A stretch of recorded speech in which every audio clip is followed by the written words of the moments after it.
નર્મદા જિલ્લામાં ઉત્તરવાહિની નર્મદા પરિક્રમા ચાલી રહી છે। પ્રથમ દિવસથી જ દેશના ખૂણે ખૂણેથી લાખોની સંખ્યામાં શ્રદ્ધાળુઓ નર્મદા પરિક્રમા કરવા માટે આવી રહ્યા છે। બીજી તરફ પ્રશાસન તરફથી પણ ભક્તો માટે અનેક વ્યવસ્થા ઉપલબ્ધ કરવામાં આવી છે। નર્મદા જિલ્લામાં ઉત્તરવાહિની નર્મદા પરિક્રમા ચાલી રહી છે। પ્રથમ દિવસથી જ દેશના ખૂણે ખૂણેથી લાખોની સંખ્યામાં શ્રદ્ધાળુઓ નર્મદા પરિક્રમા કરવા માટે આવી રહ્યા છે। બીજી તરફ પ્રશાસન તરફથી પણ ભક્તો માટે અનેક વ્યવસ્થાઓ ઉપલબ્ધ કરવામાં આવી છે।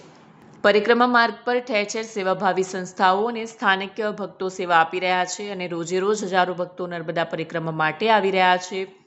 રવિવારની રજાનો દિવસ હોવાથી આજે નર્મદા પરિક્રમાના 17મા દિવસે હજારો ભક્તો ઉમટી પડ્યા છે અને પરિક્રમા માર્ગ પર ઉપલબ્ધ નિઃશુલ્ક સેવાઓનો ભરપૂર લાભ ઉઠાવી રહ્યા છે। ત્યારે સમગ્ર વિસ્તાર નર્મદે હરના અવાજથી ગુંજી ઉઠ્યું છે।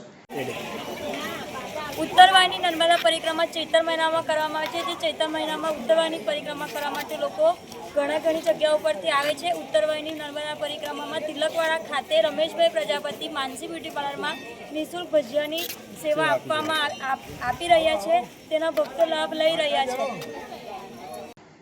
વિડીયો જર્નાલિસ્ટ વસીમ મેમન સાથે સત્યા ટીવી ન્યૂઝ નર્મદા।